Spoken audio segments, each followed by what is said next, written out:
வேலூர் அருகே அமைந்துள்ளது தீர்த்தகிரி வடிவேல் சுப்பிரமணியர் திருக்கோவில். வேலூரிலிருந்து சுமார் 8 கிலோமீட்டர் தூரத்தில் புதுவசூர் என்ற கிராமத்தின் மலை மீது இக்கோவில் அமைந்துள்ளது. இந்த கோவில் பல விதங்களில் சிறப்பு பெற்று விளங்குகிறது. வள்ளியை மனம் புரிய கந்தன் வள்ளிமலை நோக்கி செல்லும் பொழுது தீர்த்தகிரி மலையில் சிறிது நேரம் தங்கி இளைப்பாறியதாக புராணங்கள் கூறுகின்றன. இதற்கு ஆதாரமாக முருகனின் பாதச்சுவடுகள் மலையேறி செல்லும் பாதையில் உள்ளது.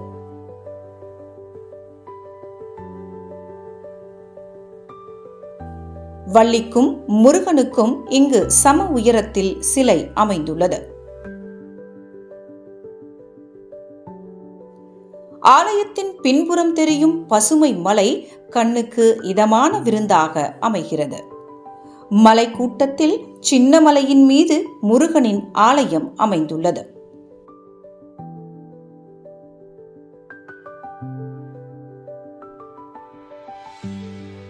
அடிவாரத்தில் செல்வ விநாயகர் கிழக்கு நோக்கி அமர்ந்துள்ளார்.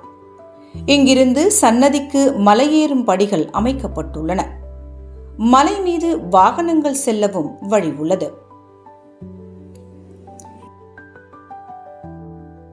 மலைப்பாதையில் 222 படிகள் உள்ளன. படியேறும் பொழுது 10 படிகள் ஏறியதுமே வலதுபுறம் முருகனின் திருவடி தரிசனம் கிடைக்கிறது.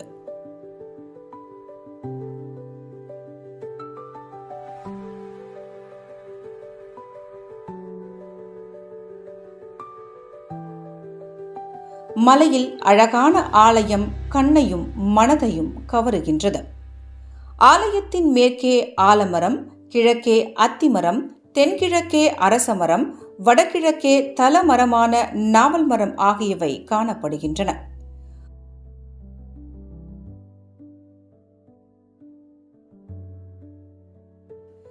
ஆலமரத்தின் அடியில் ஒரு பாறையின் கீழ் இன்றும் சுனைநீர் பொங்கி வழிந்து கொண்டிருக்கின்றது. இதனாலேயே இத்தலம் தீர்த்தகிரி என்று அழைக்கப்படுகின்றது.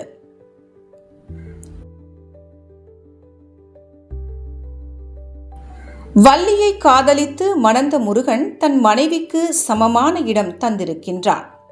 தன்னில் பாதியாக மனைவியை கருதி அவளுக்கு உரிய மரியாதையை தர வேண்டும் என்று காண்பிக்கின்றான் குமரன். எனவே இங்கு காதல் திருமணம்தான் அதிகம் நடக்கின்றது என பலர் கூறுவதும் உண்டு. நம் துன்பங்கள் தீரவே, மனதில் உள்ள அசுர குணங்கள் அழியவே முருகனின் அவதாரம் நிகழ்ந்துள்ளது. இதையே கந்தர் அந்தாதியில் அடியார்களுக்கு அருளும் வரப்பிரசாதத்தை உடைய மயிலின் மேல் ஏறி கிரவுஞ்சமலையை தன் வேளால் தூளாக்கிய முருகப்பெருமானின் திருவடிகளை நான் அணுகாத காரணத்தினால் பஞ்ச இந்திரியங்களின் செயல்களால் என் இதயம் இருளில் மூழ்கி இருக்கின்றது என்கிறார் அருணகிரிநாதர். தீர்த்தகிரியில் இவர் பாடிய திருப்புகழ் நம் அனைவருக்கும் முருகனின் பெருமையை உணர்த்துவதாக அமைந்துள்ளது.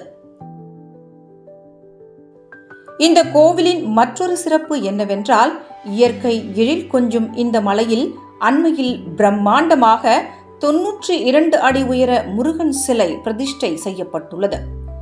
மலேசியாவில் உள்ள 10 மலை முருகன் சிலையை வடிவமைத்த திருவாரூர் ஸ்தபதி இந்த சிலையையும் வடிவமைத்துள்ளார். தென்வடக்கு திசையை பார்த்தவாறு மிகவும் நேர்த்தியாக வடிவமைக்கப்பட்ட இந்த முருகன் சிலை மலை உச்சியில் கம்பீரமாக காட்சியளிக்கின்றது.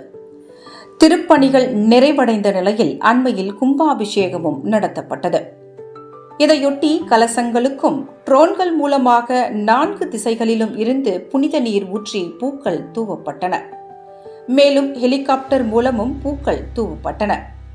கும்பாபிஷேகத்தில் கலந்து கொண்ட ஆயிரக்கணக்கான பக்தர்கள் முருகனுக்கு அரோகரா என்ற பக்தி முழக்கத்துடன் முருகப்பெருமானை தரிசனம் செய்தனர். அவர்கள் மீது புனித நீர் தெளிக்கப்பட்டது. இங்கு வேலைவாய்ப்பு, திருமண வரம், குழந்தை வரம் என்று வேண்டியதை அள்ளித்தரும் வள்ளலாக திகழ்கின்றார் முருகப்பெருமான். இங்கு ஆடி கிருத்திகை 3 நாள் விழாவாக மிக சிறப்பாக கொண்டாடப்படுகின்றது. இது தவிர சஷ்டி, சூரசம்ஹாரம், பங்குனி உத்திரம், பால்குட அபிஷேகம், விளக்கு பூஜை போன்றவையும் சிறப்பாக செய்யப்படுகின்றது. சோழர்களும் விஜயநகர அரசும் இக்கோவிலுக்கு பல திருப்பணிகள் செய்திருக்கின்றன. தீர்த்தகிரி தேர் மிகவும் பிரசித்தி பெற்றது. திருவண்ணாமலை போலவே இங்கும் பல சித்தர்கள் பல வடிவங்களில் இருக்கின்றார்கள் என்று நம்பிக்கை நிலவுகின்றது.